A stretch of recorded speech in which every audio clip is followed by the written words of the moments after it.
warahmatullahi wabarakatuh. Waalaikumsalam. Nah, Sobat ATR BPN, kali ini kita kedatangan narasumber yang luar biasa. Kalau Sobat ATR BPN suka olahraga pagi, pasti tahu dengan narasumber yang satu ini. Siapa lagi kalau bukan Bapak Agus Jatmiko. Nah, Pak Agus Jatmiko ini sudah malang melintang di ATR BPN. Sekarang beliau menjadi Widya Iswara ahli utama, bener ya Pak? Bener. Nah, kita mau nanya-nanya nih Pak. Boleh, silakan.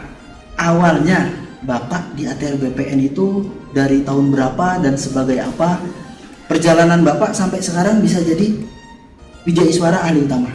Baik, terima kasih. Ya. Maaf Pak, lupa. Saya belum kenalin teman saya Pak. Ini teman saya belum saya kenalin. Ini Mimin. Mimin. Jadi kalau sobat tahu suka buka IG sosok Mimin, nah ini. Oh ini. Nah ini. Mimin tuh kayak penjaga villa ya. Daripada abang kayak tukang kondangan. Loh, Pak Agus juga pakai batik loh. Mohon maaf loh. Ini bukan batik. Oh bukan, apa itu? Salah. Ini pakaian dari Toba. Dari adat Batak. Beragam, keanekaragaman suku adat. Jadi batik ada, dari Toraja pun ada. Bukan Toraja, dari Batak. Dari Batak. Mohon maaf. Kan lupa kan tadi? Tenun dari Batak. Sampai mana tadi kita? Sampai, mohon maaf. Ini apa ya maksudnya ya? Apa? Ini apa ini? Logo apa ini? Oh ini logo. Oh kamu tahu ini ada logonya kan tadi lagi dipakai. Gini. Ini udah skenario ya? Bukan gitu. Apa? Saya merasa ada yang aneh. Gimana? Ada logo seperti ini. Ini Untuk tandanya apa ya? barang ini sudah diinventarisasi oleh BUMN. Jadi ini kemarin orang BUMN datang, semua ditempel-tempelin, sobat. Sampai bola-bola itu satu-satu ditempel. Wah, luar biasa. Apa luar biasa? Satu-satu ditempel. Satu-satu ditempel. Gitu Bapak. Ini Pak Agus kapan ngomong? Dari tadi kita ngomong. Iya Pak. Tadi sampai mana Pak? Aduh, saya juga. Enggak. Oh perjalanan Bapak. Oh. Awalnya. Iya. Maklum, Iya. sudah mulai meninggalkan dunia kita. Iya. Wah. Ini pakai lagi. Kita pakai lagi. Iya gimana? Ya, baik. Terima kasih saya diberikan kesempatan untuk menjelaskan biografi saya. Karir saya dimulai dari tahun 1980 sebagai honorer menjadi petugas ukur. Kemudian pada tahun 1982 saya diangkat jadi PNS sebagai juru ukur golongan 2. Karir saya pada tahun 1988 berpindah ke Biro Umum. Jadi saya sudah beberapa dekade ke pemerintahan dari zaman Soeharto, enak zaman toh, sampai ke sekarang itu Pak Joko Widodo, yang beliau juga smart ya.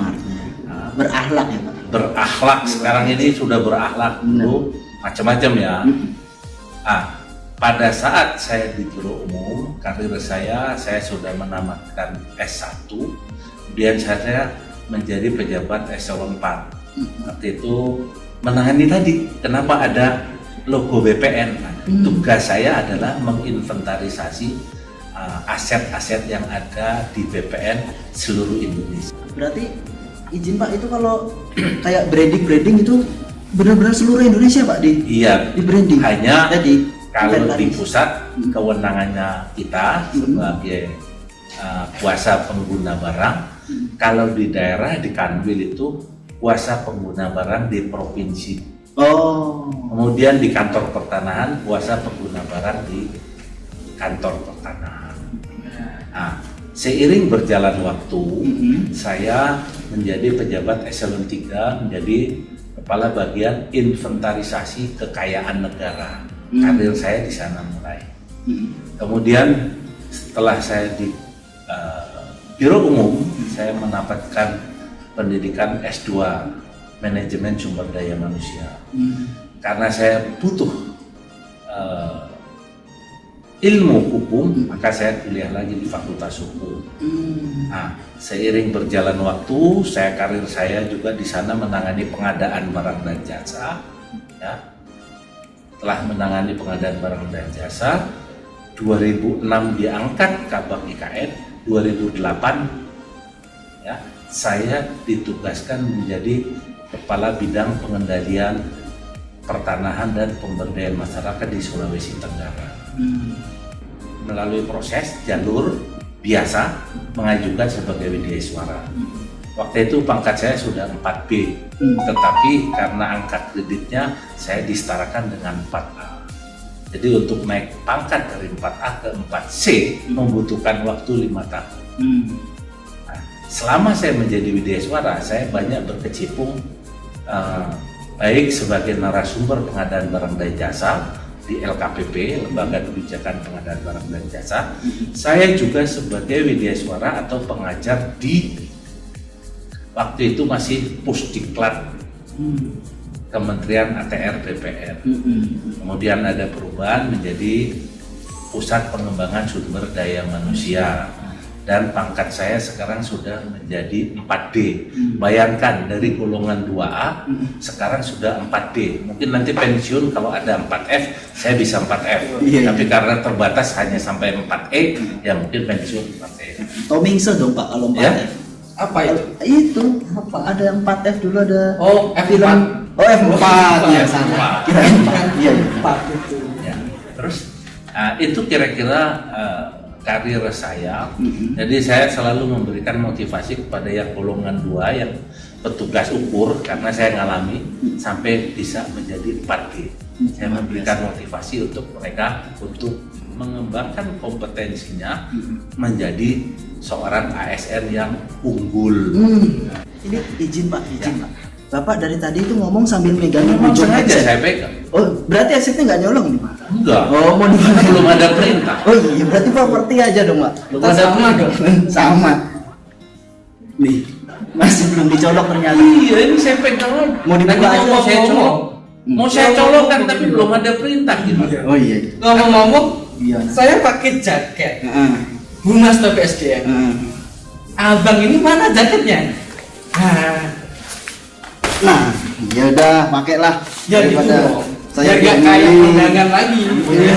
Makanya tadi saya bertanya, di hati saya bertanya, ini yang pakai jaket humas yang menjadi diwawancara, tapi yang mewawancarai kok nggak Iya, pakai iya. jaket humas. Makanya itu. Ini jaketnya baru datang dari laundry. Oh, tapi cuma ada satu.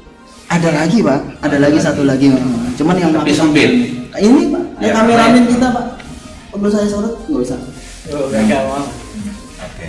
Jadi tadi terakhir sampai ASN unggul Pak. Ya. Nah, saya pernah dengar ini sekarang kan kita lagi gencar-gencarnya, ya mungkin sebenarnya bukan sekarang sih Pak ya, dari sebelum-sebelumnya juga ya, tentang ASN muda unggul Pak. Ya. Nah, pertanyaan saya, ASN muda unggul itu kenapa ada kata-kata muda Pak di awal itu? Apakah yang unggul itu harus yang ASN muda saja, yang tua nggak boleh unggul apa gimana? Sebetulnya yang muda sudah unggul, yang tua sudah unggul. Yang tua sudah unggul. Cuma Oh. kenapa yang muda harus unggul? Karena nanti sebagai generasi penerus. Kalau generasi yang sekarang itu kan istilahnya sudah sudah sebentar lagi pensiun, alias meninggalkan dunia hitam. Rambutnya sudah mulai putih. Jadi rambut putih ya Pak ya. Iya. Pendekar putih nanti. Putih, kemudian memang pengalamannya sudah banyak, tetapi kan perlu ada regenerasi sehingga diperlukan ASN muda unggul. Bagaimana menerapkan ASN muda unggul? Ya, salah satunya adalah melakukan pendidikan dan pelatihan di PPSDM. Itu luar biasa. Iya, Bang, seperti itu. Ngomong-ngomong muda nih, Pak Agus Jatmiko ini masih seperti anak muda loh. Jadi beliau ini sering jogging, dan kalau jogging itu muter itu sampai berapa kilometer itu luar biasa. Nah, menurut Bapak sendiri seberapa penting sih Pak kita untuk tetap berolahraga di era pandemi ini Pak? Ya, untuk berolahraga itu hukumnya sebetulnya buat saya wajib. Kenapa?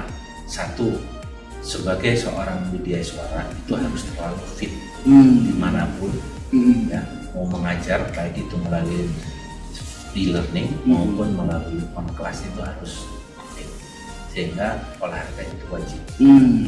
Ya, kenapa saya sering jalan pagi? Karena itu suatu kebutuhan. Oleh sebab itu diharapkan ya kita semua walaupun suasana COVID, untuk supaya tidak tertular COVID, salah satunya adalah supaya imun berolahraga. Berarti salah satunya jogging sambil menikmati matahari yang indah, yang enak di ya, sehingga suasananya pun nyaman. Kalau sudah nyaman, pikiran fresh, benar. Supaya jantung kita tetap Sehat ya Pak. Tetap sehat, betul. Nah, mungkin tidak dipaksa ya, sesuai dengan umur ya. Umur saya 26 nih, tapi dibalik ya nah, Pak. sudah 62 umur saya. Luar biasa.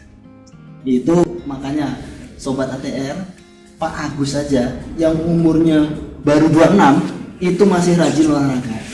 Kalian kalau ada senam pagi ikut ya. Nah, seperti itu. Balik lagi ke yang agak serius nih ya. Kembali ke hal serius ya. Menuju corporate university ini adalah sesuatu yang sedang digaungkan oleh PPSDM, Kementerian ATR BPN. Menurut Bapak, corporate university itu seperti apa sih Pak?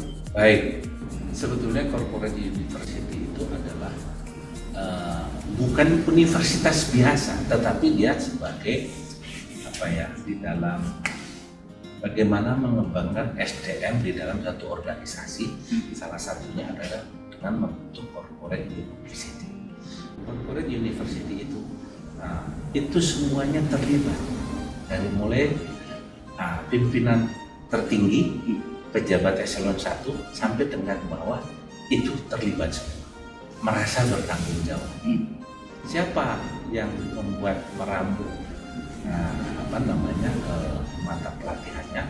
Ya, keterlibatan dari unit-unit teknis yang memang membutuhkan apa sih Tuhan dari unit-unit teknis itu. Nah, yang tahu mereka menyampaikan, kemudian kita menyusun kurikulum itulah dibuat sebagai bisa dalam bentuk modul, bisa dalam bentuk kalau nggak pelatihan mungkin on the job training atau mungkin juga magang. Oh, berarti dengan corporate university ini benar-benar pengajar-pengajarnya, materinya, kurikulumnya semua benar-benar dari orang PPSDM dan materinya juga disesuaikan dengan kebutuhan PPSDM. Betul. Jadi diharapkan ke depan dengan corporate university itu kebutuhan pelatihan itu diperlukan baik atau dibutuhkan baik peserta maupun organisasi. Organisasi membuat kurikulum atau pelatihan-pelatihan sesuai kebutuhan organisasi, sementara pesertanya pun memang butuh itu. Jadi dua-duanya saling membutuhkan. Siapa yang menjadi narasumbernya? Jadi bisa dari widyaswara. Bahkan widyaswara sekarang ini memang tugasnya lebih berat dari yang sebelumnya. Widyaswara itu dia berusaha untuk mengidentifikasi dengan tim teknis apa sih kebutuhan-kebutuhan untuk peningkatan SDM. Setelah itu baru dibuat diramu baik kurikulum maupun modul-modul pelatihannya.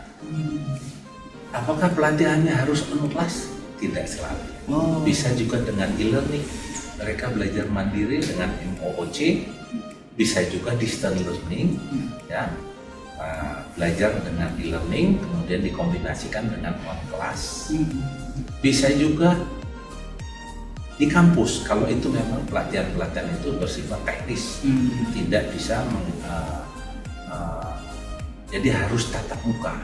Jadi tergantung kebutuhan. Apakah harus pelatihan? Tidak selalu.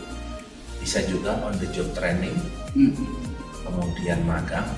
Di dalam on the job training atau magang itu diperlukan seorang pemimpin yang memenuhi atau mempunyai kemampuan untuk sebagai coaching, mentoring, dan satu lagi adalah counseling. konseling. Kalau itu sudah bisa, ya mungkin bukan hanya pejabat sirkular saja, BD Suara pun sekarang sudah dilengkapi gitu. Kemudian apakah asesor perlu? Asesor tugasnya adalah untuk menguji kompetensi para ASN muda unggul, apa sih gap dari latar belakang mereka untuk dapat menyelesaikan tugas antara kebutuhan kompetensi dengan kompetensi yang mereka sudah peroleh. Nah, gap itulah yang nanti disampaikan kepada kita, kemudian didiskusikan dengan unit-unit teknis, jadilah satu kurikulum yang diperlukan oleh instansi maupun peserta. Berarti benar-benar saling terkait antara Korpu dan ASN muda unggul. Berarti ada konsep link and match gitu. Iya, betul. Jadi corporate university itu adalah salah satu cara untuk menelurkan SDM tadi Muda ASN muda unggul. muda itu saling terkait. Menurut Bapak, untuk saat ini kesiapan kita itu baik dari SDM-nya, sarana prasarana dan segala macam, apakah sudah siap untuk menjalankan itu atau masih perlu konsolidasi lagi? Konsolidasi apa? Penguatan lagi itu seperti apa, Pak? Baik, kalau dari sisi sarana dan prasarana kita sudah mengarah ke sana. Karena kita sudah menggunakan LMS, ya, sudah pembelajaran kita sudah e-learning. Kemudian media suara juga sudah siap. Yang mungkin perlu konsolidasi adalah materi-materi untuk peningkatan kompetensi peserta untuk menjadi ASN muda unggul.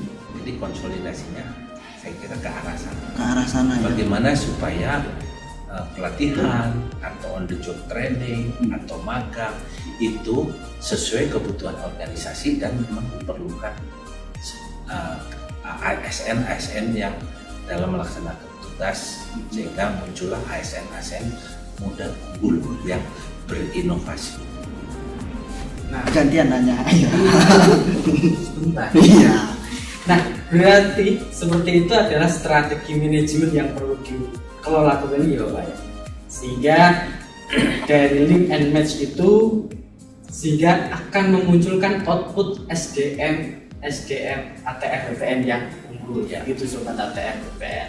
Nah, sebelum kita mengakhiri Bapak perbincangan pada sore hari ini Ya. ada pesan-pesan yang dipesan Bapak kepada ASN muda unggul ATR BPN seperti apa Pak? Baik, harus berakhlak. Seperti ini berakhlak nih baru. Cuman saya penjelasan secara detailnya ya mungkin perlu ada apa ya? Ada konsolidasi lagi, Pak. Konsolidasi secara khusus di diskusi yang lain. Betul. Nanti mungkin kita bisa angkat di next. Iya. Topik. Tapi memang untuk ASN muda unggul pertama diharapkan mereka perlu memahami. Sobat ATR BPN,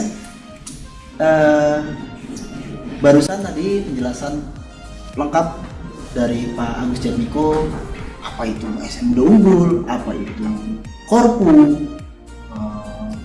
integritas, pokoknya segala macam luar biasa penjelasannya. Jangan lupa Apa? like, subscribe dan komen.